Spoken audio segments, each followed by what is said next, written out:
Good afternoon, and thank you everyone for joining us for our 2017 budget address. Now I know what the congressmen feel like when they're standing in the well in the chamber and there's nobody there, and they're just speaking to the camera.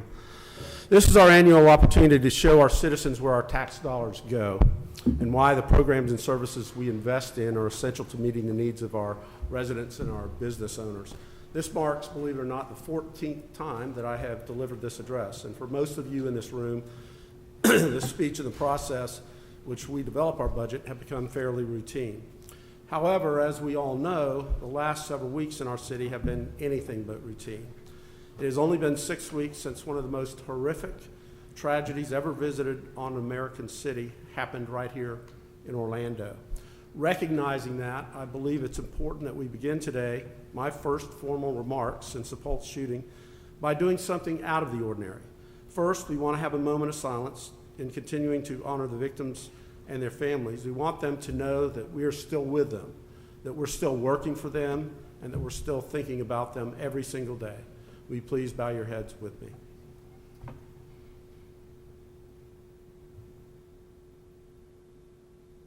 Thank you. Next, I think it's appropriate that we hear the opposite of silence to recognize all of the men and women who work for the city of Orlando. Over the last several weeks, I have been awestruck by so many things. The incredible strength and resolve shown by the victims and their families, our residents' capacity to love one another and to show the world what it means to stand up to hate and to terror. I've also witnessed the dedication and professionalism displayed by the members of our city family who have done their jobs under incredibly challenging circumstances. The term above and beyond doesn't even begin to describe the way our employees rose to the challenge when crisis and chaos visited our city.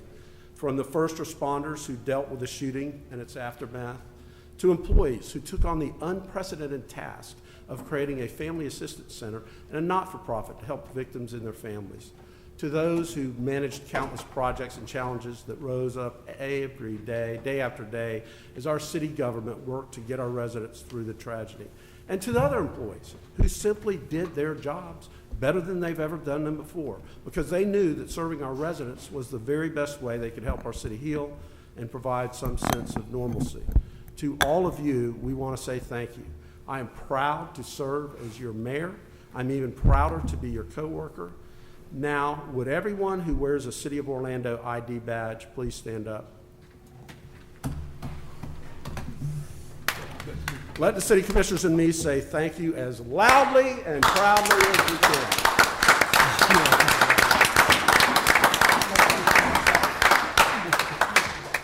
Thank you. I know that for many of us it's difficult to focus on the day-to-day work of city government, like budgeting, when we still have so much to do in the aftermath of the Pulse shooting. In some ways, it's good that we're talking about the budget because it's important for people to understand the connection between our Pulse response and our annual process to craft a balanced budget. Simply put, our city was able to respond to Pulse the way that it did because of two guiding principles in the way that we build our city budget. Number one, our commitment to invest in public safety, the tools, the technology, and the training for our police and our firefighters. And number two, maintaining and protecting our reserves. Commissioners, I want to thank you for your leadership over the last several years as we work through a challenging economic climate. Every year, we work to adopt a balanced budget while maintaining an appropriate reserve fund, in essence, our emergency fund. There were times, particularly during the recession, it would have been far easier to raid our reserves than to make the very difficult spending decisions like reducing positions and eliminating services.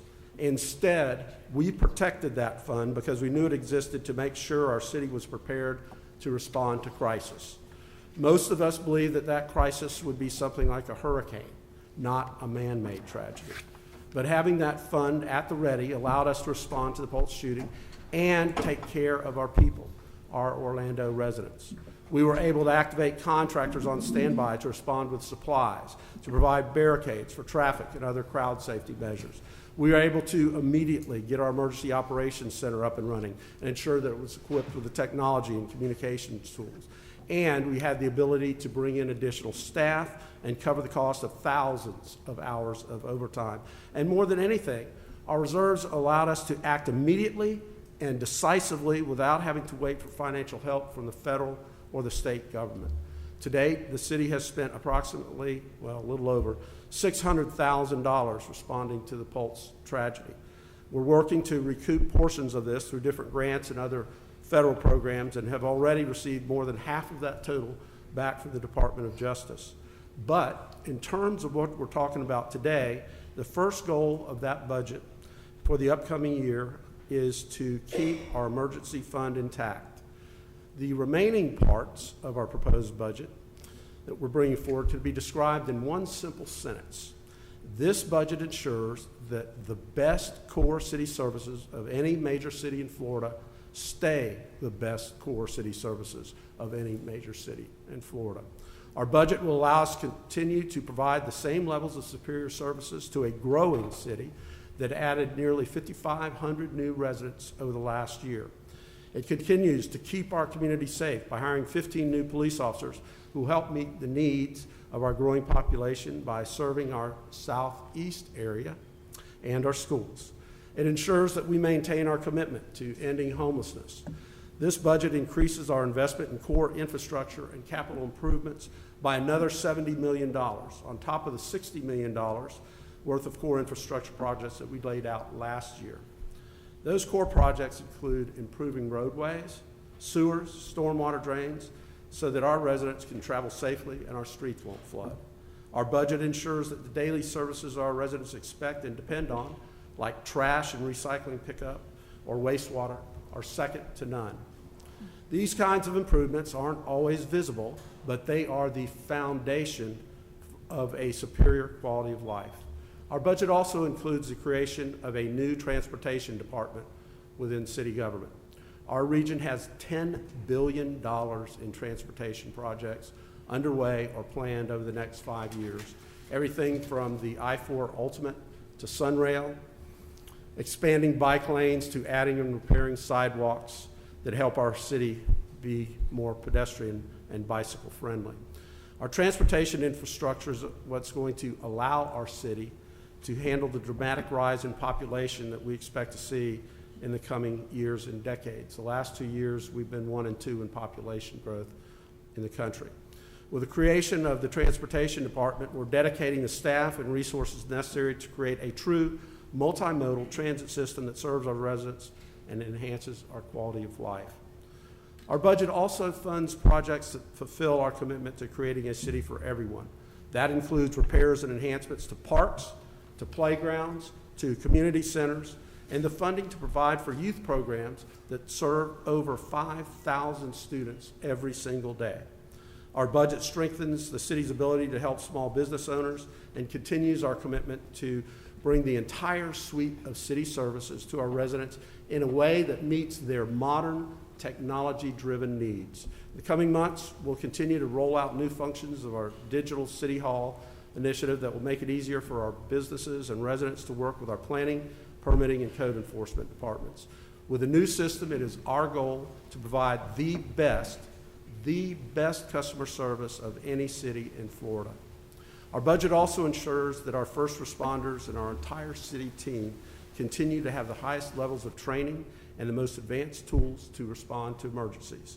We were able to respond to Pulse in a way that we did because we routinely conduct tabletop crisis response exercises and multi-agency full-scale training exercises that cover everything from natural disasters to active shooter scenarios. Being trained and being prepared to respond to crisis is the foundation of our public safety plan, and it's the foundation of this budget. Finally, it's important to note that our budget accomplishes all of this while keeping our millage rate the same. I'll make the point again, this is not a very exciting budget. The spending plan isn't likely to generate a whole lot of headlines, but in many ways that's a good thing because it keeps us on firm financial footing and it allows us to keep delivering the superior services our residents depend on. It continues to keep our residents safe. It allows us to continue responding to the needs of a growing city. And perhaps most importantly, it allows us to remain prepared for emergencies. I want to thank our finance team for their great work this year, and every year for that matter. I want to thank my partners on the City Council for your leadership as we again strive to be responsible stewards of the public's money. And I want to thank our residents for showing the world what it means to love one another and to love your city. With that, I will turn it over to Brian Battles, our Deputy Chief Financial Officer, who will walk us through how these priorities and programs translate into budget figures. Brian.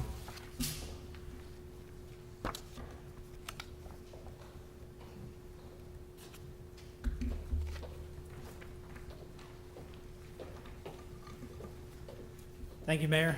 Commissioners, today I'm going to give another budget update related to some of the programs that we've laid out and how some of the numbers may have changed from a couple of weeks ago.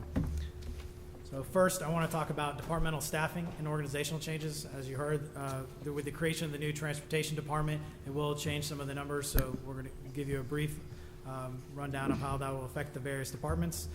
Again, a 17 general fund summary, lay out the capital improvement program as we heard today, and then again next steps with the budget calendar. So first I want to say that the revenue projections that we laid out a couple of weeks ago remain the same. Our projections were sound. We've had a couple other number estimates received from the state, but we're still very much in line. There might be a little upside, but we're investigating that now. But as at this point in time, we think our revenue projections are where they need to be to develop this budget. I've also reorganized the financials for the new transportation department, and you'll see that in a second on how that affects both the funding and the proportions of our budget. A draft list of our capital improvement funds that make up the roughly $70+ million. And then I want to point out again, as we talked about, we're constantly rebalancing at every turn. So our general fund and our other funds still are remaining balanced at this point in time. Departmental staffing, as you see, the transportation department is now included in that. Portions of economic development and public works both moved within that transportation department. We've also been able to reclassify and move some positions to get in line with the nature of the transportation department, all with basically essentially really the only increase of one major position, and that's the director themselves. A couple other minor positions in some of the other departments. You'll see one for Families, Parks, and Rec, and four for the fire department. And then also I wanted to point out that the police number, as you heard earlier, the hiring of the 15 new officers was actually in the original 997 number, but we had kept those vacant and essentially frozen, unbudgeted, to meet some of our budget challenges in the past. So now we're both fully budgeting those 15 positions, and then the 12 that you see here are increases. That's part of the GOA's initial request that we're still working through. So a total increase in staff of roughly 36 individuals.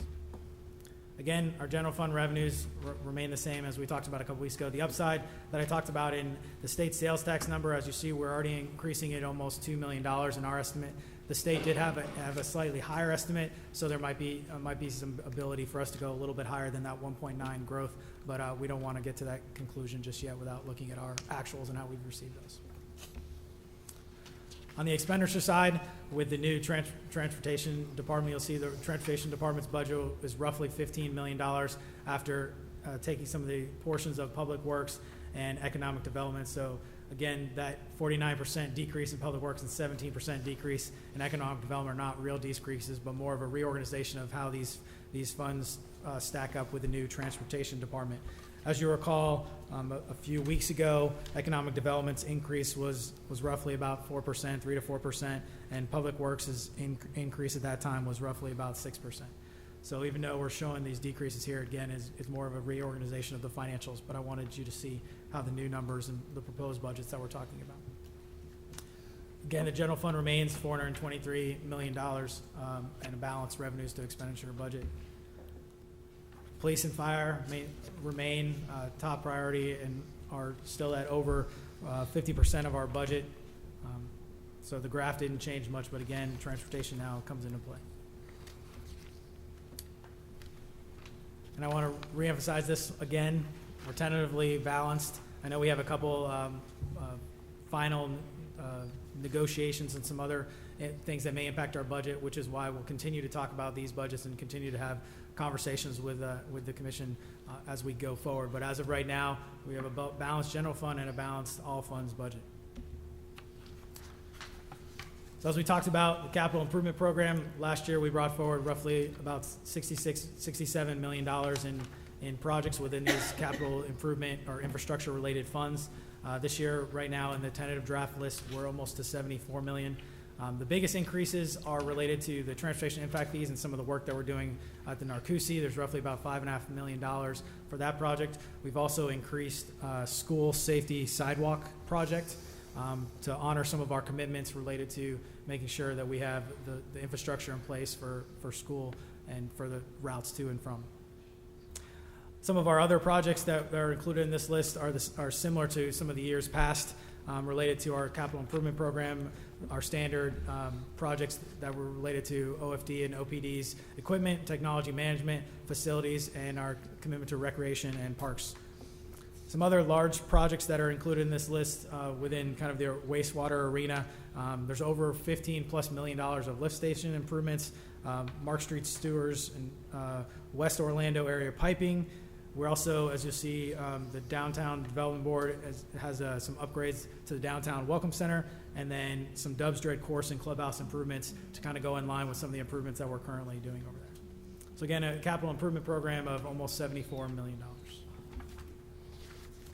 The timeline hasn't changed. As you see on today's agenda, you will have a few different votes on the millage. They're all the same. Downtown Development Board at 1, Downtown South Neighborhood Improvement District at 1 mil, and the city's millage rate at 6.65. With that, I'd be happy to take any questions on the revised numbers as we Questions for Brian? All right, this may be the shortest budget address and explanation in my 14 years. So how about that? Take a hint, Commissioner Ings.